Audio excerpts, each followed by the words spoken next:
मित्रों, मन आपसे क्या बोल रहा होता है लगातार, उसके रहस्य अगर आप जान पाएंगे तो ही आप मन से विमुक्त हो पाओगे, तो ही आप अमनी निराकार निर्विचार दशा में पहुंच पाओगे। तो देखें कि आपका मन जो आपसे कहता है वो क्या कहता है। वास्तव में मन आपसे कुछ भी नहीं कह रहा होता है, वो आपका ध्यान पाने के लिए षड्यंत्र कर रहा होता है। इस रहस्य को आप जानें। मन जैसे कोई छोटा बच्चा है, वो अपने माँ बाप से अनेक प्रश्न पूछता रहता है लगातार।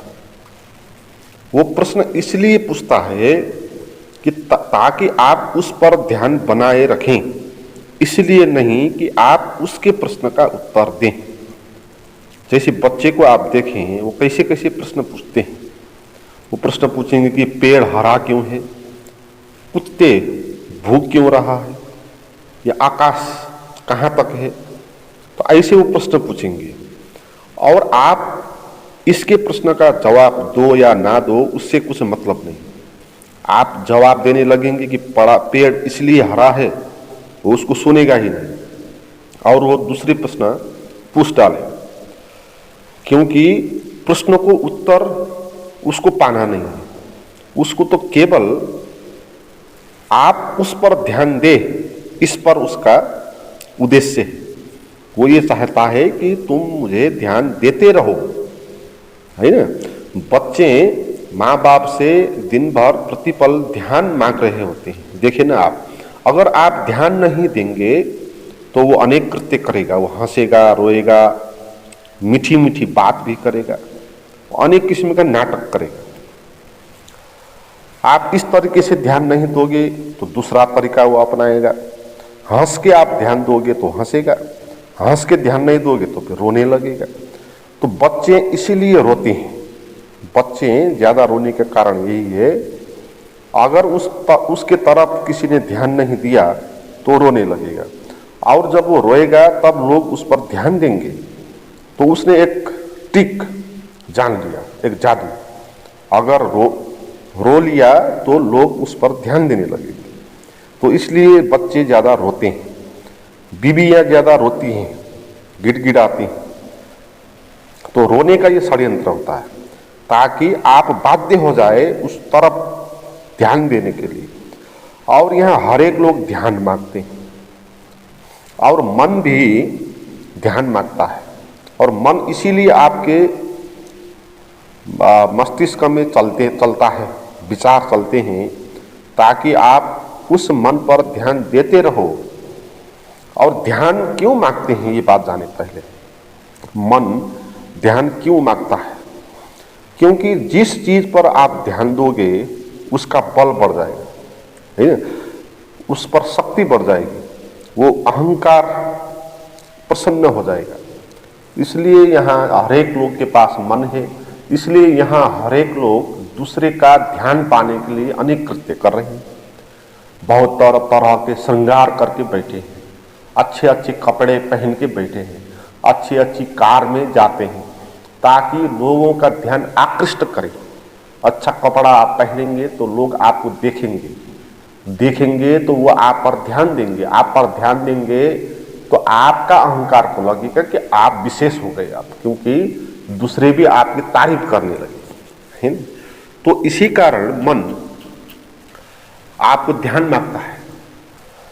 वो वेशभूषा, श्रृंगार, अच्छे कपड़े पहन के जो आदमी या औरत चल रही है, वो आपसे कुछ कह नहीं रही है, आपसे कुछ बात नहीं कर रही है, आपसे कुछ प्रश्न नहीं पूछ रही है। वो तो आपका ध्यान अपनी तरफ आकृष्ट कर रही है ताकि उसका अहंकार बढ़ सके, आपसे कोई लेना देना नहीं। तो इस तरह आपको एक शिकार बनाया जा रहा है ना। मन आपको शिकार बना रहा होता है, वो आपको अपने चंगुल में फंसने का योजना बना रहा होता है। ये सब आपका मन आपको अपने चंगुल में फंसाने के लिए उसका ये षड्यंत्र है, क्योंकि मन के पास अपनी कुछ शक्ति नहीं है ना। वो हमारी शक्ति से ही जीता है। हमारा जो ध्यान की शक्ति है हमारे भीतर, वो शक्ति अगर हमने मन पर लगा दिया, मन तरफ ध्यान दिया, तो मन जो छाया है उसके पास भी कुछ शक्ति आ जाएगी। तो ध्यान एक शक्ति होती है। आप देखें ना, किसी भी चीज पर आप ध्यान दो, फोकस करो, तो उस पे कुछ न कुछ बल प्राप्त होगा, है ना। तो ऐसे ही मन पर आप ध्यान दोगे तो मन बलवान हो जाएगा। तो मन खुद ही कमजोर है ना। जैसे बच्चे कमजोर होते हैं खुद ही, शारीरिक रूप से भी, मानसिक रूप से भी, और वो अपने अभिभावकों का ध्यान पाकर वो बलवान महसूस करते हैं, है ना। जब उन पर उनके अभिभावक ध्यान देते हैं तो एकदम से प्रसन्न हो जाएंगे। उनको लगेगा कि वो भी बड़े हो गए, बलवान हो गए, पापा जैसे हो गए। क्योंकि पापा जैसे बड़े आदमी भी उनके आगे झुक रहा है, तो उनको लगता है कि मैं पापा से भी बड़ा हो गया, है ना। तो फिर पापा के पीठ पर वो चढ़ेंगे, है ना। उनको लगेगा ऐसा, खुश हो जाएंगे। तो मन भी इसी तरह खुश हो जाता है। जब हम मन को ध्यान देते हैं, मन को भी लगता है हाँ मैं तो ध्यान देने योग्य हूँ। तो जो आपके भीतर ध्यान की शक्ति है उससे बलवान तो मैं हो गया अब। तो इस तरह हम मन खुश हो जाता है और अपने को बड़ा मान डालता है और हम इसके चंगुल में फंस जाते। तो मन के पास कुछ है नहीं, वो केवल छाया है। जो भी हमने देखा, सुना, जाना, उसका जो मेमोरी है, छाया चित्र, वो मन है। मगर जब हमारा ध्यान पाता है वो चित्र, वो स्मृति भी जीवंत होकर उठ जाती है और हमको लगता है कि ये सच बात है। मगर बच्चे के पास जैसे कुछ नहीं होता, मन के पास भी कुछ नहीं। जैसे बच्चे आपको बातचीत करते हैं, मगर बच्चे के पास बातचीत करने के लिए कुछ होता नहीं, क्योंकि उसने अभी कुछ जाना नहीं, है ना। तो उनके पास कुछ बात करने के लिए होता नहीं और वो कुछ बात भी नहीं कर रहा होता है। असल में पूछे तो आपका ध्यान आकृष्ट करने का षड्यंत्र कर रहा होता है ना। जो प्रश्न पूछते हैं बच्चे, आप उनका उत्तर दो या ना दो, उससे मतलब नहीं होगा, क्योंकि वो जवाब पाने के लिए पूछता ही नहीं। वो तो आपके ध्यान को अपने में बना रहने के लिए पूछता है। इसलिए कोई भी किसी से प्रश्न पूछता नहीं। हर एक लोग जो एक दूसरे से बात करते हैं ना, वो वास्तव में बात नहीं कर रहे होते, वो खुद पर ध्यान बनाने के लिए प्रयास करते हैं। प्रेमी और प्रेमिका के बीच में देखें आप, प्रेमी प्रेमिका का ध्यान अपनी तरफ आकृष्ट करने का चेष्टा कर रहा होता है, प्रेमी का ध्यान अपनी तरफ आकृष्ट करने का चेष्टा कर रहा है। दोनों को बीच में जो भी बात होगा वो कुछ बड़ी बात नहीं होगा, कोई सवाल जवाब भी नहीं होगा, वो इतना ही होगा कि उसका ध्यान अपनी तरफ आकृष्ट कर लेना है।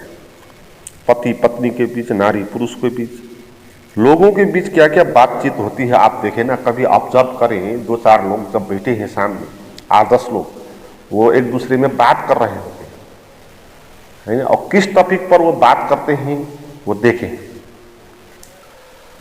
एक बोल रहा होता है और जो बोल रहा होता है और बाकी 4-5 लोग उसकी बात सुन रहे होते हैं, तो इससे जो बोल रहा होता है उसका अहंकार खुश हो जाता है, क्योंकि उसको ध्यान मिल रहा है ना, लोग उसको सुन रहे हैं। तो इसका अर्थ क्या हुआ, उसने जो बोला वो मूल्यवान हो गया और लोग उसकी बात सुन रहे हैं, उस तरफ ध्यान दे रहे हैं। इसलिए जो बोलने वाला लोग है ना, वो प्रसन्न हो जाएगा। आप देखें ना, कहीं भी कोई कार्यक्रम हो गया तो लोग भाषण करने के लिए कितने लालायित होते हैं।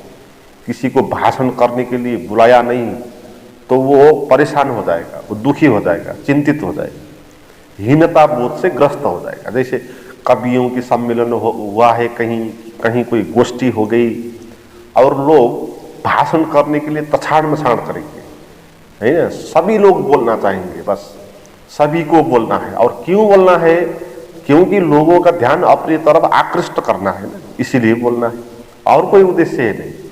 और जो सुन रहा होता है ना, वो भी सुन रहा होता नहीं, वो भी मन में सोच रहा होता है कि मैं क्या बोलूंगा, इसलिए एक टॉपिक पर बात चल रही होती है, अचानक से कोई दूसरा व्यक्ति दूसरा टॉपिक उठाकर ले आता है ना।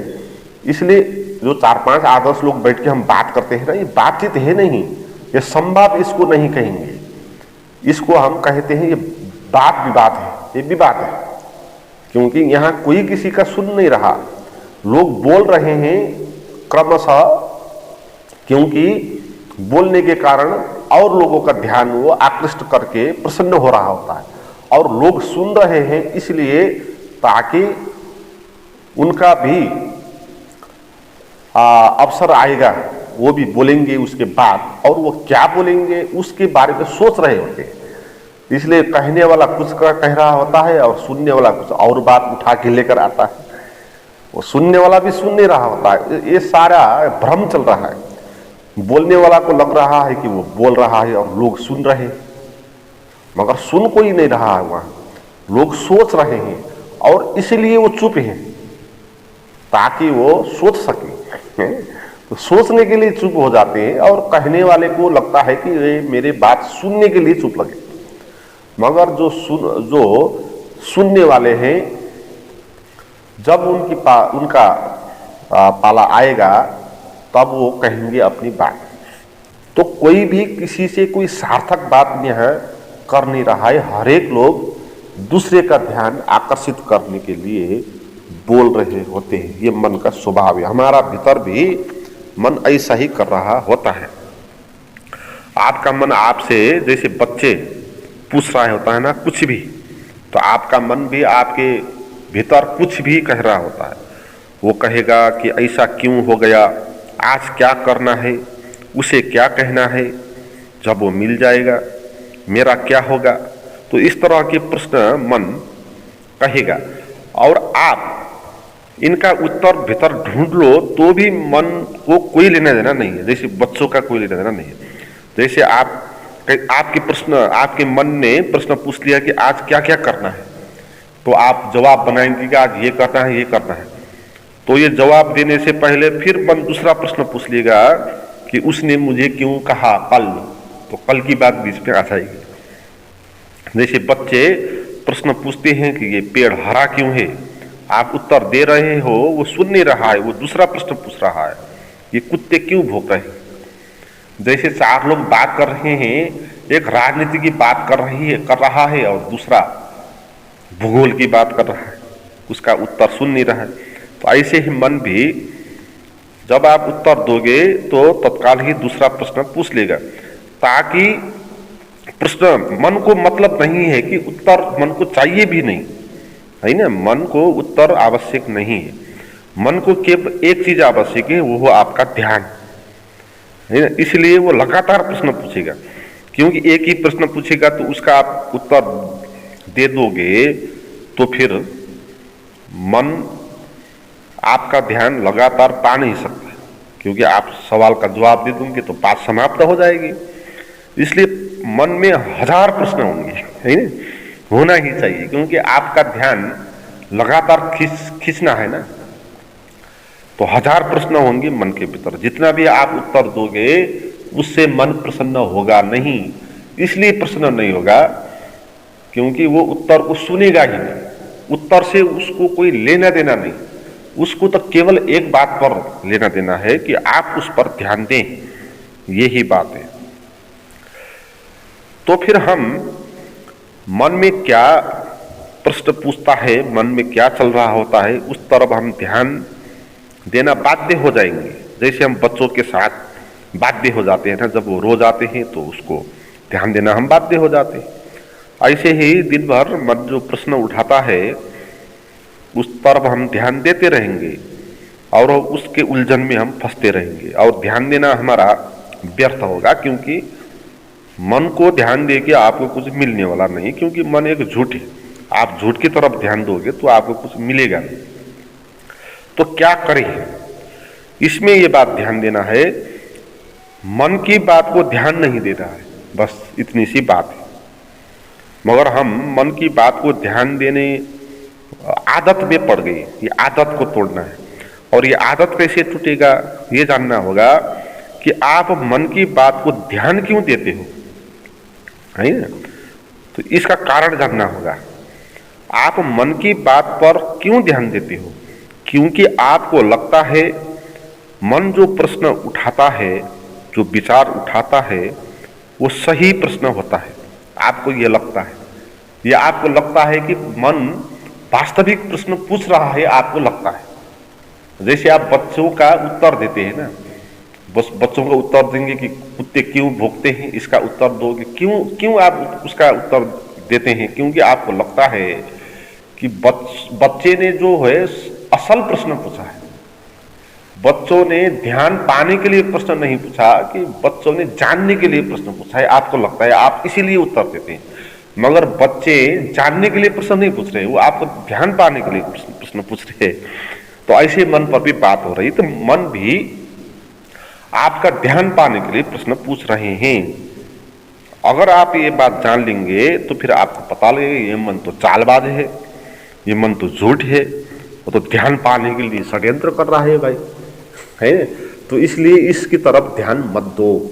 तो ये बात आपको जब समझ आएगी तभी आप मन पर ध्यान नहीं देंगे। ध्यान नहीं देंगे तो मन का पावर कम होता जाएगा। जिस चीज पर हम ध्यान नहीं देते ना, वो पावर उसका कम हो जाता है। जैसे व्यवहार में भी आप देखें ना, कोई आपसे बात कर रहा है तो आप अच्छे से उसकी बात सुनने लग जाओ तो प्रसन्न हो जाएगा और वो कहने लगेगा ज्यादा। मगर आप उस तरफ ध्यान मत दो, है ना, इधर उधर की बात करो तो वो भी चुप लग जाएगा। तो इसी तरह मन जो प्रश्न पूछेगा उस तरह आप ध्यान मत दो। आप निर्विचार अवस्था पर, है ना, आप शून्य की तरफ ध्यान दो, स्वयं की तरफ ध्यान दो, वर्तमान की तरफ ध्यान दो, कुछ भी। तो मन ऐसे ही चुप लग जाएगा जैसे बाहर के लोग चुप लग जाते हैं। मन भी बाहर का एक लोग ही है, बाहर का एक लोग जैसा ही मन है, हम मन नहीं है। मित्रों, इस रहस्य को प्रैक्टिस के द्वारा जानना चाहते हैं तो कुछ मेरे पास प्राइवेट गाइडेड मेडिटेशन भी है। उसको प्राप्त करने के लिए आप मुझे चैट कर सकते हैं। उसका व्हाट्सअप नंबर और लिंक डिस्क्रिप्शन में दिया हुआ है। आज के लिए इतना ही। Thank you.